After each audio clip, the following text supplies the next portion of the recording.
arms and feet and mouth in one of two ways. Either all of a sudden there are things that we formerly could do and now we can't, or things that we formerly could resist doing and now we can't.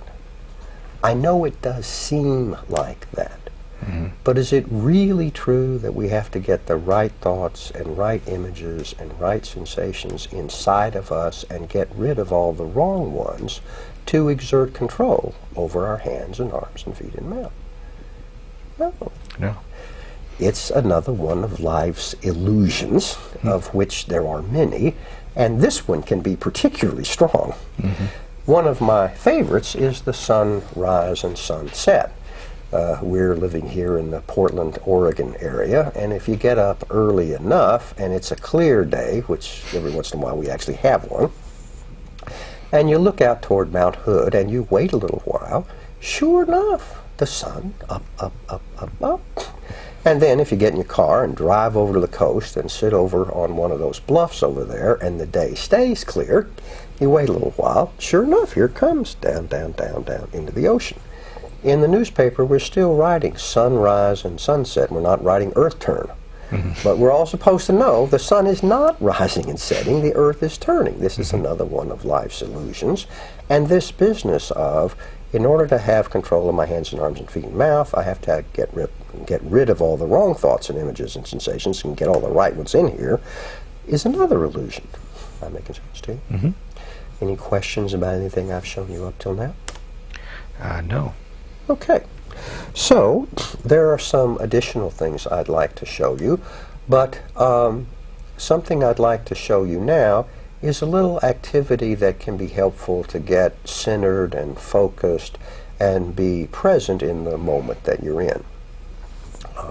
And I waited until I showed you thoughts and images and sensations so you'd have a little sense of those distinctions. So it often helps to focus if you close your eyes, so let me invite you to do that. And with your eyes closed, there's always a variety of sensations available. Some of them we experience as coming from outside of our skin. In this studio, I can hear a little hum. I don't know if you can hear it. That's an example of a sensation experienced from outside of our skin. And the sensations I'm interested in are the ones that you have on the edge of your skin or inside your skin. And any and all of them are equally good as something that one can focus on. So I'm going to just suggest that we start with your folded hands. You can feel the shape of your fingers. There's the texture of your skin. Your hands are sitting on some clothing, so there's the texture of the clothing. There may be places where you have more or less pressure, and there may be places that feel cooler or warmer. All of those sensations are there, and they're available to make contact with. So, I'm going to ask you to do exactly that. To notice that variety of sensations there in your hands, simply as the sensations they are, experienced in this moment and experienced in this place. Your breath is something that's always with you. It comes and goes, arrives and departs. And with it come another variety of sensations with that cycle of your breath coming and going. So I'd like to invite you, just as we did before, to notice that variety of sensations, to notice them simply as the sensations they are, experienced here in this place, and now, at this moment. Like your breath, which comes and goes, so too your thoughts and images come and go, arrive and depart. And so often they invite you to go traveling with them, to leave this moment for some other moment, and to leave this place for some other place. It's a little like sitting at a taxi cab stand and watching cabs arrive. The door opens, and there's a thought or an image inside, inviting you to go traveling with it. And yet you can remain seated, simply noticing the thought or image as the thought or image it is. Noticing a memory or a projection into the future simply as the memory or the projection into the future it is. And after a while, the door will close, the cab will leave, another arrives, the door opens, another thought, another image, another memory, another projection into the future, inviting you to go travel.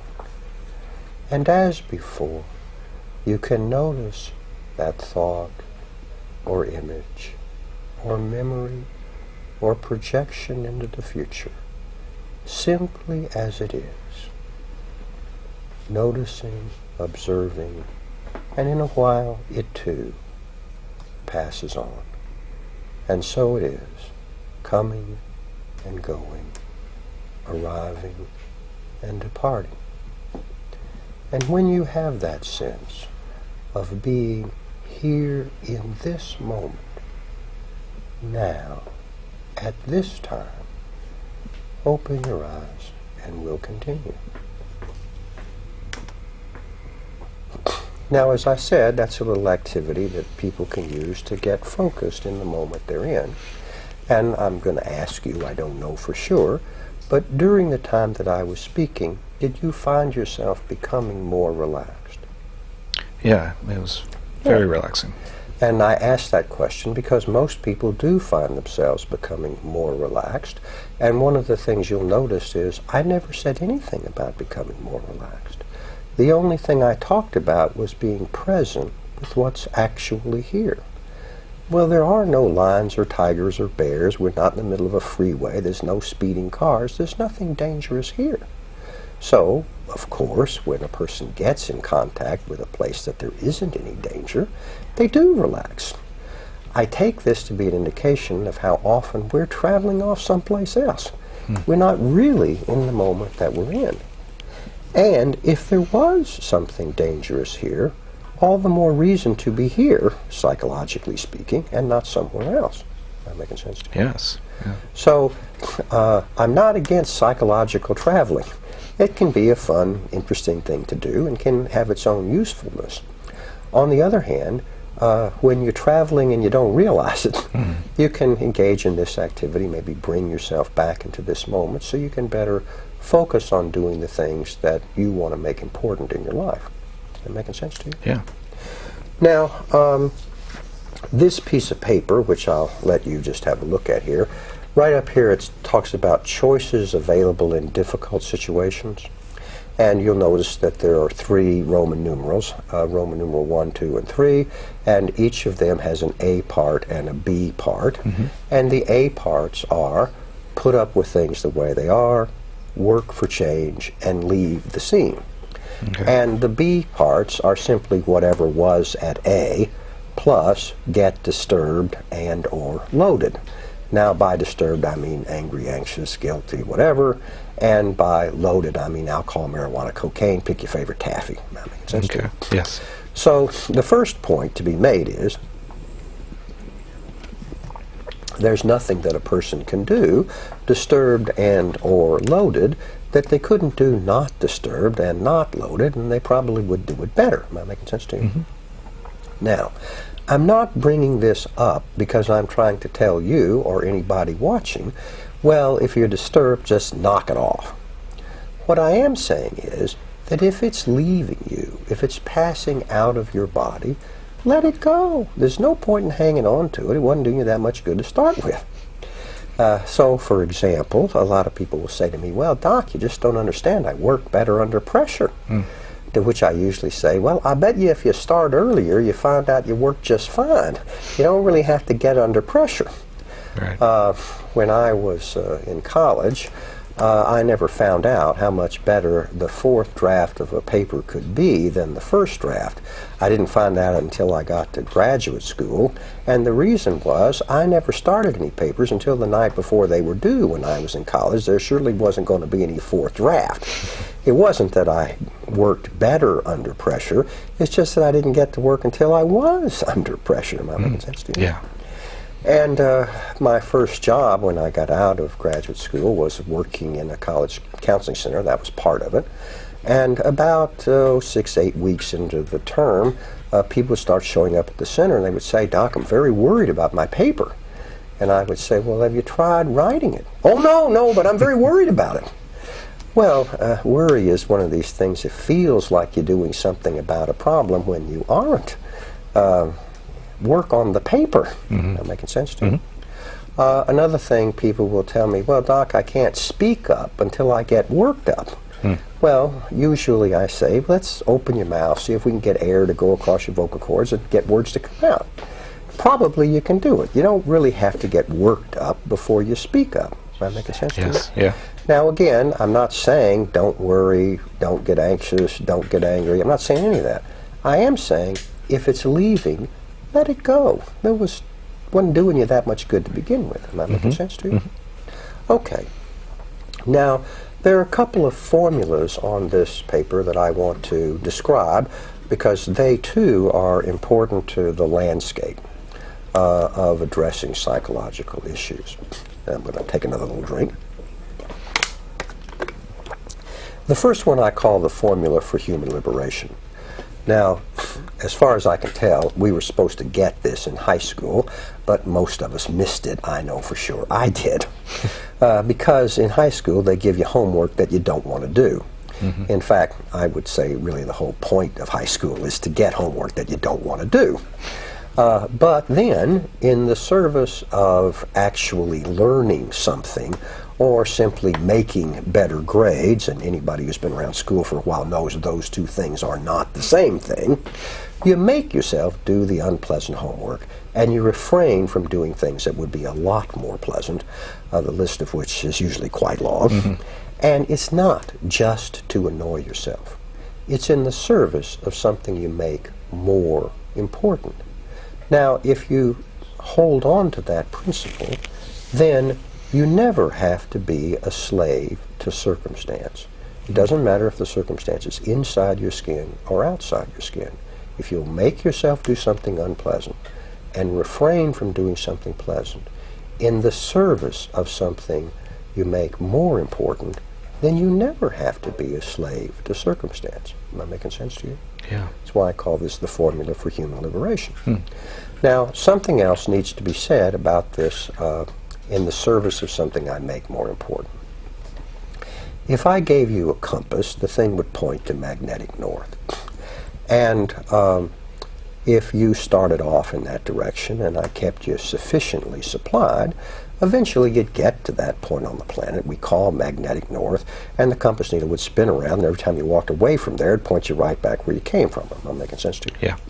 But if you took that same compass and went either east or west, then you'd be like the Energizer Bunny commercial here in the United States. You just keep going and going and going. Am I making sense to you? Right. You'd never come to a place like magnetic north. Now, that is the kind of thing that I like to use the phrase leading principles to describe.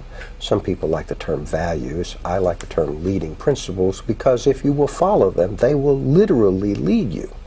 Am I making sense to you? And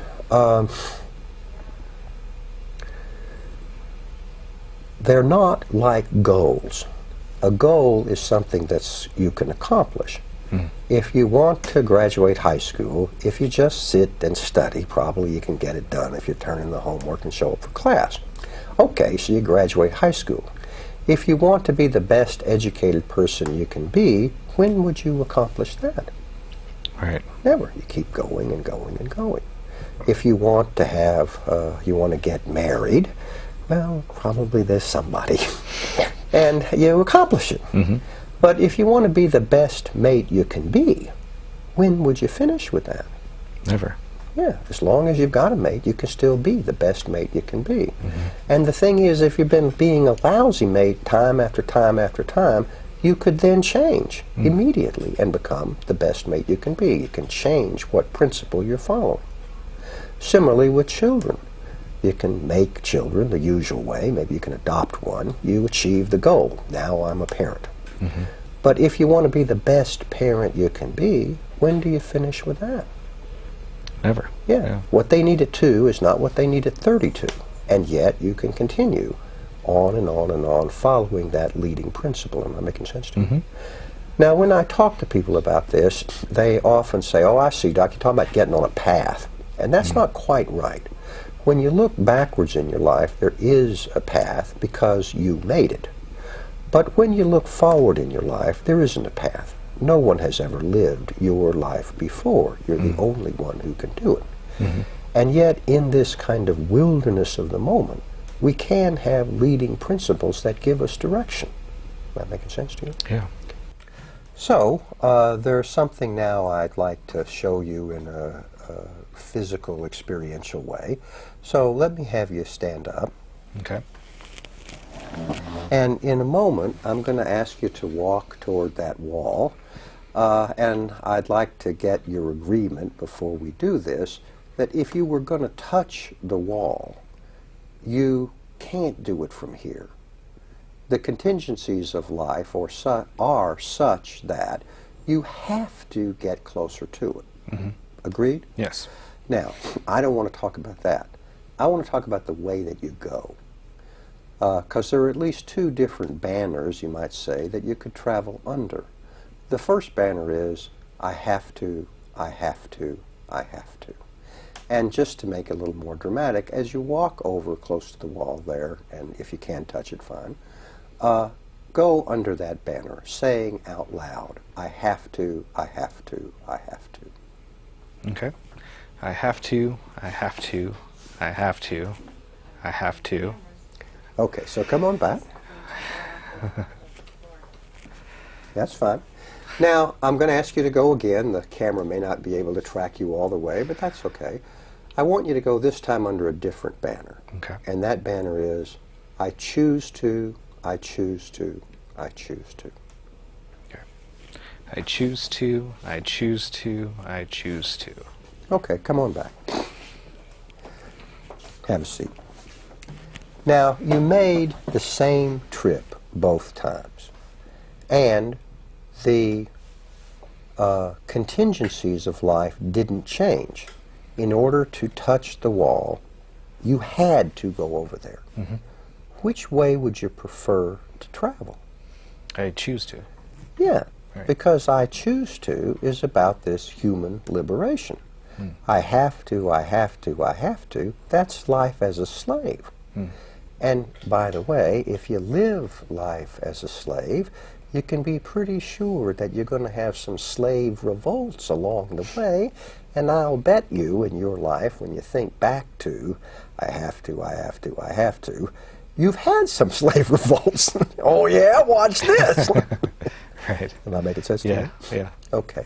Now, one more thing, experientially, I want you to do, is to get up and move over that way again a little bit. Okay. And a little bit more. That's fine. Right here? There. Okay. Now, I want you to move very slowly, take very small steps and move very slowly in this direction because I want you to notice something as you're moving. Okay, so move.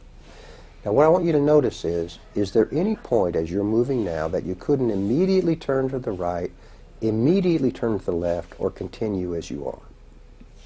I could turn to the right. I could turn to the left. Yeah. Now, what you're in contact with right now is what human freedom is like when you're in contact with it. You can immediately change direction. Does that make sense to you? Yes, yeah. Okay, so have a seat. All right. The trouble is, most of the time, we're not in contact with this experience of we can immediately change.